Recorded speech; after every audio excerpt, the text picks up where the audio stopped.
Hello বন্ধুরা, জ্ঞানজ্যোতি coaching সেন্টারের পক্ষ থেকে তোমাদের সকলকে জানাই আরও একবার স্বাগত। আজকের ক্লাসে তোমাদের সঙ্গে আলোচনা করব স্তম্ভ সম্পর্কে। তো এই স্তম্ভটা হচ্ছে মৌর্য স্থাপত্য শিল্প বা মৌর্য শিল্পকলা থেকে কিন্তু একটি গুরুত্বপূর্ণ নিদর্শন বা উল্লেখযোগ্য নিদর্শন। আরও কি রয়েছে ডিটেলসে, চলো দেরি না করে ক্লাসটি শুরু করছি। দেখো, প্রথমত এই যে মৌর্য শিল্পকলা রয়েছে, সেই মৌর্য শিল্পকলার বিভিন্ন যে উল্লেখযোগ্য নিদর্শনগুলির মধ্যে একটি গুরুত্বপূর্ণ বা উল্লেখযোগ্য নিদর্শন হলো যে মৌর্য যুগের মৌর্য আমলের আর কি স্তম্ভ সম্পর্কে।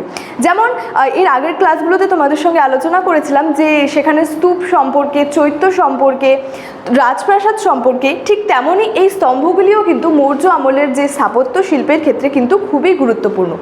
দেখো, মূলত এখানে বলা হয়েছে যে মৌর্য শিল্পকলা বা ভাস্কর্যের অসাধারণত্ব প্রকাশিত হয়েছে অশোকের আমলে নির্মিত যে ধূসর রঙের বেলে পাথরের তৈরি স্তম্ভগুলিতে।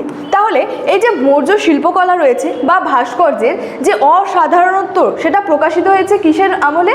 মানে অশোকের আমলে নির্মিত যে সমস্ত স্তম্ভগুলি ছিল সেগুলির আমলে কিন্তু মৌর্য শিল্পকলার কিন্তু অসাধারণত্ব প্রকাশিত হয়েছে। তো এই যে স্তম্ভগুলি ছিল, এই স্তম্ভগুলি কী দিয়ে নির্মিত ছিল? মূলত এখানে বলা হয়েছে যে ধূসর রঙের বেলে পাথরে কিন্তু এই স্তম্ভগুলি কিন্তু তৈরি হয়েছিল। এছাড়াও বলা যায় যে কোন কোন স্থানে বা কোন কোন জায়গায় এই যে তার যে স্তম্ভগুলি অশোকের আমলে সেগুলি নির্মিত হয়েছিল। মূলত সেখানে বলা হয়েছে যে বাখিরা, রামপুর বা লৌরিয়া, নন্দনগড়, এছাড়াও সারনাথ, সাঁচি, এছাড়াও ফারুখাবাদ প্রভৃতি স্থানে কি বলা হয়েছে? অশোকের আমলের প্রায় 30টিরও বেশি কিন্তু স্তম্ভ নির্মিত হয়েছে। 30টিরও বেশি কিন্তু বলা হয়েছে। তাহলে কোন কোন স্থানে যে অশোকের আমলের নির্মিত স্তম্ভগুলি পাওয়া গেছে? মূলত বাখিরা, রামপুর বা এছাড়াও নন্দনগড়, সাঁচি, সারনাথ প্রভৃতি স্থানে কিন্তু এই অশোকের আমলে নির্মিত স্তম্ভগুলি কিন্তু পাওয়া গেছে। এবং তার আমলে বলা হয়েছে যে 30টিরও বেশি কিন্তু যে স্তম্ভ কিন্তু নির্মিত হয়েছিল। এবং বলা হয়েছে এই স্তম্ভগুলি কোনো স্থাপত্যের অঙ্গ হিসেবে সেখানে স্থাপত্য হয়নি, কারণ এগুলি বলা হয়েছে এখানে যে ভাস্কর্যের নিদর্শন হিসেবেই কিন্তু স্বীকৃত। অর্থাৎ এই স্তম্ভগুলিকে এক্ষেত্রে বলা হয়েছে যে স্থাপত্য নয়, এই স্তম্ভগুলিকে ভাস্কর্যের নিদর্শন হিসেবে কিন্তু এখানে স্বীকার করা হয়েছে। এবং বলা হয়েছে প্রতিটি স্তম্ভের কিন্তু দুটি করে অংশ থাকতো। কি কি থাকতো? একটা হলো যে দণ্ড এবং আর একটা হলো যে বোধিকা বা যে শীর্ষ। তাহলে এই যে স্তম্ভগুলি ছিল, এই স্তম্ভগুলি দুটি অংশে বিভক্ত ছিল। একটা হচ্ছে দণ্ড আর একটা হচ্ছে বোধিকা বা শীর্ষ। তো দণ্ডটি বলা হয়েছে এক শিলা অর্থাৎ এক খণ্ড পাথরে নির্মিত, অর্থাৎ এক খণ্ড পাথর দিয়ে কিন্তু নির্মিত এই দণ্ডগুলি। এবং বলা হয়েছে গোলাকার স্তম্ভ নিচে থেকে ক্রমশ সরু হয়ে সোজা উপরে উঠে গেছে এবং যে দণ্ডগুলির উচ্চতা 30 থেকে 32 ফুট, দণ্ডগুলির নিচের ব্যাস 30 থেকে 32 ইঞ্চি এবং মাথার ব্যাস 25 থেকে 27 ইঞ্চি। এছাড়াও বলা হয়েছে যে এই দণ্ডগুলির মসৃণতা যেটা ছিল সেটা ছিল কিন্তু বিস্ময়কর। এবং দণ্ডের উপরে কি ছিল? একটি তামার খিল বসানো এবং একটি পৃথক অখণ্ড পাথর, যাকে কিন্তু শীর্ষদেশ বলা হতো। অর্থাৎ শীর্ষদেশ কাকে বলা হয়েছে এখানে?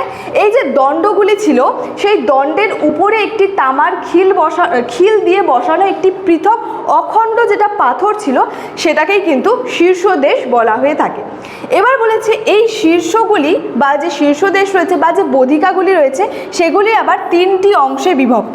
কি কি অংশে বলা হয়েছে? নিচে ঘণ্টার আকারে ওল্টানো একটা পদ্মের যে পাপড়িগুলি সেগুলি ছিল তক্ষণ শিল্পের অপূর্ব নিদর্শন। এছাড়াও বলা হয়েছে এর ওপর গোলাকার বা আয়তাকার একটি মঞ্চ। অর্থাৎ এখানে যে এই যে বোধিকার বা শীর্ষ যে দেশের যে 3টি অংশ, কি বলা হয়েছে? নিচে ছিল ওল্টানো পদ্ম, তার উপরে কি ছিল? যে গোলাকার বা আয়তাকার একটি মঞ্চ ছিল। অর্থাৎ যে একদম নিচে ছিল একটা ঘণ্টার আকারে ওল্টানো পদ্ম, তার ঠিক উপর দিকে ছিল কি? একটা যে মঞ্চ, গোলাকার বা আয়তাকার মঞ্চ। এবং বলা হয়েছে মঞ্চের চারপাশে লতা পাতা ও পশু পাখির কিন্তু অপূর্ব অলঙ্করণ ছিল। এছাড়াও বলা হয়েছে ওপরের স্তম্ভ শীর্ষে, অর্থাৎ একদম যে সেই বোধিকার যে বলা হয়েছে সেই স্তম্ভ শীর্ষে কি ছিল? পশুপতি, যেমন ওখানে বিভিন্ন পশুর আর কি ছবি ছিল।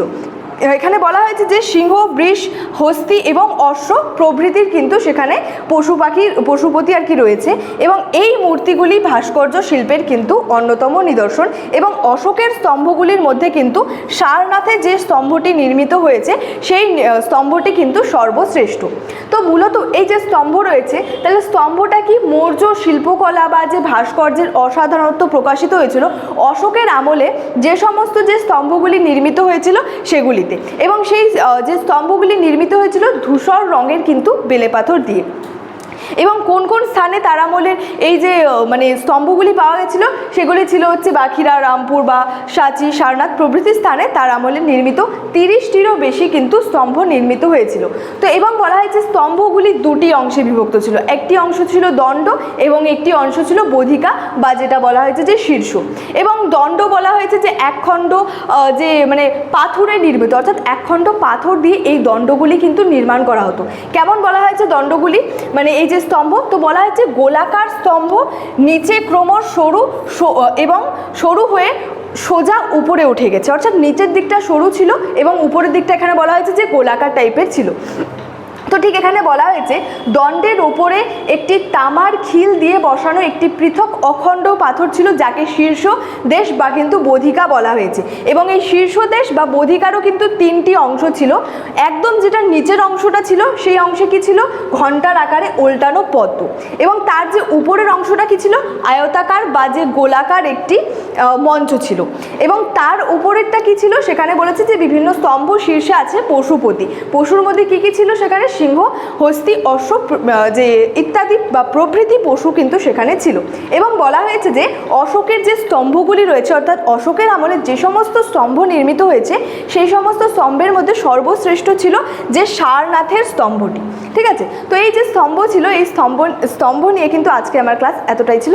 ক্লাসটি শেষ করার আগে তোমাদেরকে একটু বলে রাখি যে তোমরা যারা ভাবছো আমাদের সঙ্গে এই সেমিস্টারে অনলাইনে যুক্ত হবে তারা স্ক্রিনে দুটি নাম্বার দেখতে পাচ্ছ, 6295916282 এবং 7076398606।